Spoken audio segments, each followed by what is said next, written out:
All right, welcome back. Now, I'm now being joined on the program by Babatunde Ogala, who is a senior advocate of Nigeria, to continue this discussion on the possible extradition of Abba Kyari. Thank you very much for joining us on the program. First off, let me get your take. You look at the provisions of the Nigeria Extradition Act now, Section 3E and 3F. I mean, you look at both both clauses now. You look at them very carefully. One tends to get the impression that since the NDLEA is planning to arraign Abba Kyari now on the 7th of this month, that it's difficult to see how he can then be extradited. Let me quickly say this, because I've heard this argument over and over again, with some even propounding some conspiracy theories, as usual with our people. The Extradition Act is a distinct statute from the NDLEA Act or the Criminal Act or whatever act under which DCP Kyari is going to be charged by the National Drug Law Enforcement Agency. By the same token, there are two distinct, different processes. Extradition is not a one-day thing that once you get a request, as people seem to believe, you just bundle the man into an aircraft and take him to the requesting country. It is a process which in itself is a legal process. An application will be filed before the court, and it will go through an adjudicatory process before the court will now determine if the man should actually be taken out of Nigeria and delivered to the requesting country. So I see no conflict whatsoever in the extradition request being filed and processed legally and running side by side with the criminal prosecution as being proposed by the National Drug Law Enforcement Agency. No, but then if you look at section, and maybe I should just read that so that you can help us interpret it. Section, that's 3F now of the Extradition Act says, let's start with 3E, yes, which says that a fugitive criminal shall not be surrendered if criminal proceedings are pending against him in Nigeria for the offense for which his surrender is sought. Now that's one. On the other hand, Section F, for the offense for which his surrender is sought. Exactly. Yes. And then Section F now says, that's Section FA, which is a subsection now. A says, a fugitive criminal who has been charged with an offense under the law of Nigeria or any part thereof, not being the offense for which his surrender is sought, or who is serving a sentence imposed in respect of such offense by a court in Nigeria, shall not be surrendered until such a time as he has been discharged, whether by acquittal or on the expiration of his sentence or otherwise. Yes. Exactly. In all you have read, all he has said is that it shall not be surrendered. Yes. It does not say the process cannot run. So the process can run, the extradition process can keep running, and if the court decides one way or the other that it should be extradited to the United States of America, it simply means we will wait for the outcome of the NDLEA prosecution or vice versa, whichever comes earlier. And if he is convicted for the offenses that are being proposed by the National Drug Law Enforcement Agency, then you will wait until that sentence runs out. That is if the extradition proceedings succeed. Okay. Then you have to wait. Okay, and now I get you. You cannot take him out while that trial is on. So it does not, no law says the extradition process cannot go on.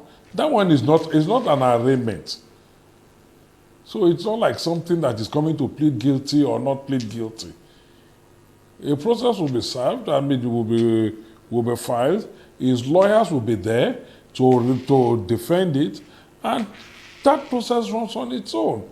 That does not preclude him from also going through the trial.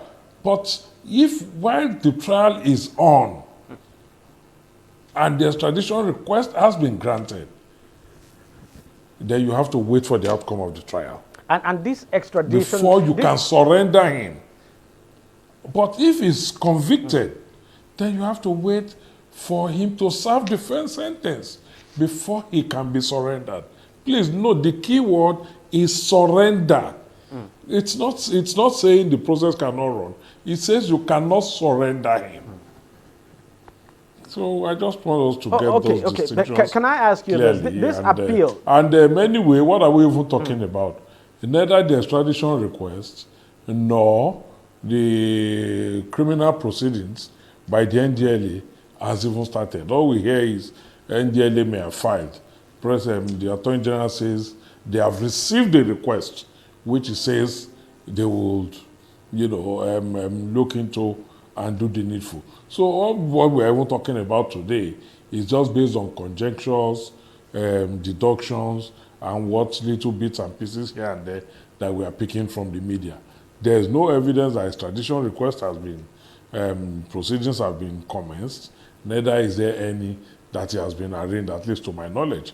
The last I read this afternoon is that he may be arraigned on Monday. So until that is done, they are all conjectures for now. There's something else I want to ask you. The extradition hearing itself, whatever happens, can it be appealed? Can the case still go, for instance, from the High Court to the Appeal Court and possibly to the Supreme Court? It's a court process. It's a court process.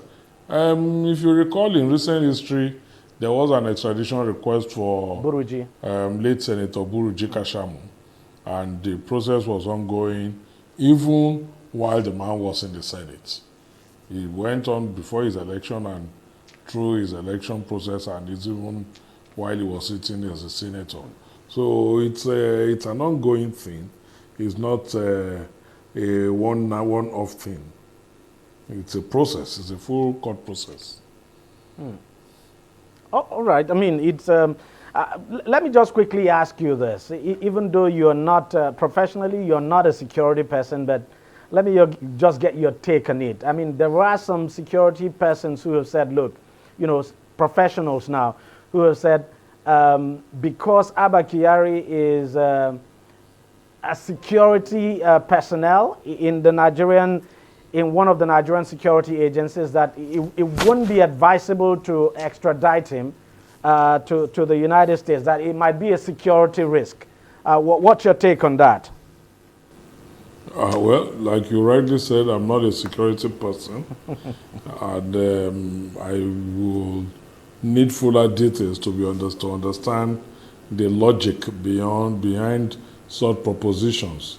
Yes, he's a security person, but if there's an extradition request and the law makes no such exception, please, I think the man should just we should allow the law to take its full course.